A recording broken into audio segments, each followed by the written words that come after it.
So I want to start by asking you a question. How many people here smoke? I'm very surprised. I'm sure there are a lot more smokers than that. How many people used to smoke? Okay. How many people have smoked up? Okay. How many of you have done drugs or alcohol or have friends who have done drugs or alcohol?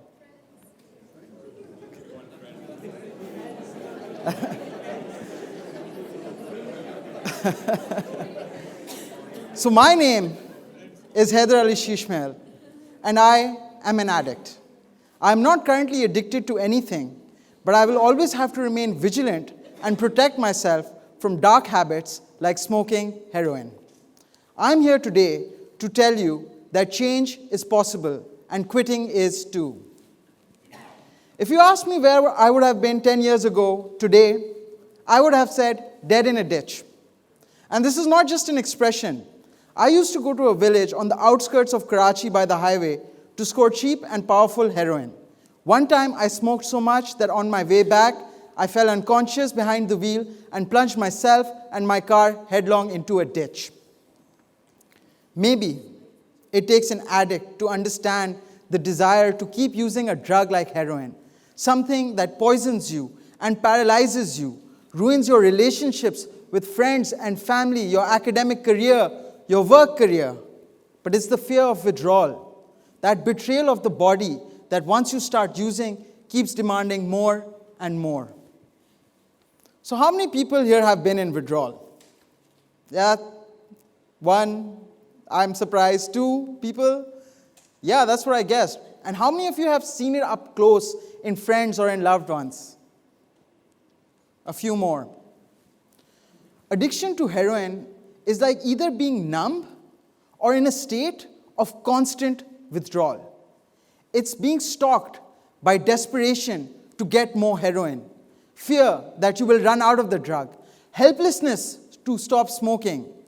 It's like the physical symptoms, the chills up and down your body, the shivers, that electric shock like a live virus being held to you.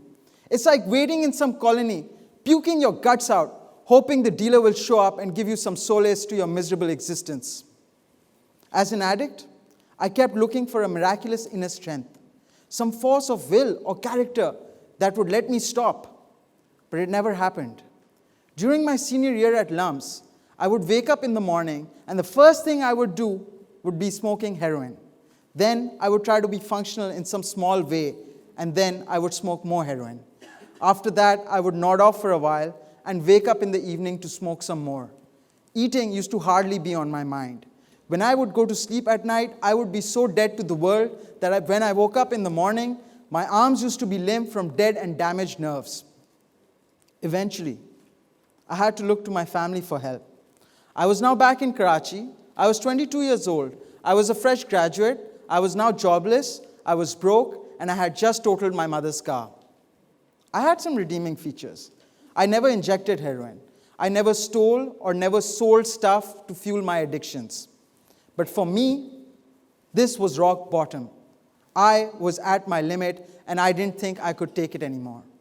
So I told my brother, who's 1 year older to me, and we're very close. We had a lot of common friends, and he knew that I'd used soft drugs. But when he found out about heroin, he was saddened and quite angry. My parents had also been told by some of my dear friends, but they wanted to deny it.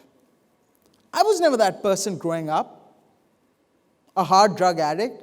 I don't think anyone is born that way. It's just the circumstances in your life that lead you to make some bad decisions and you end up with a condition like addiction. I came clean to my parents, and we decided that we would do rehab at home.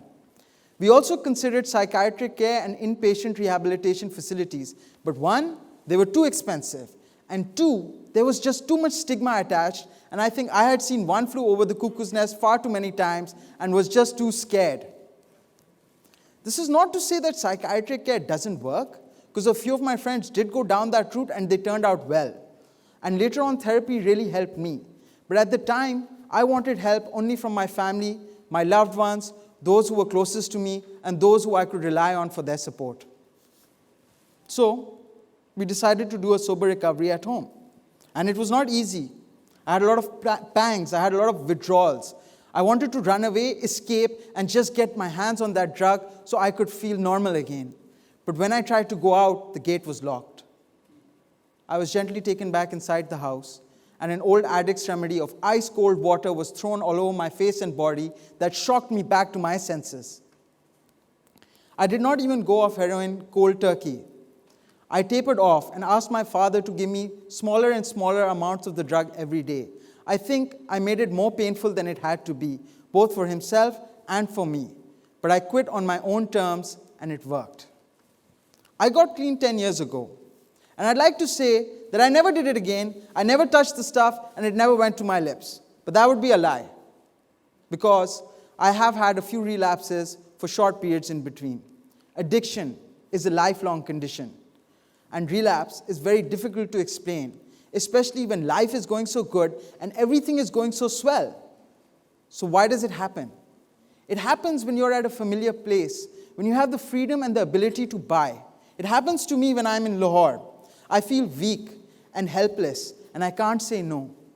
It's scary, it's incomprehensible, but I keep trying to capture that brief moment of initial euphoria.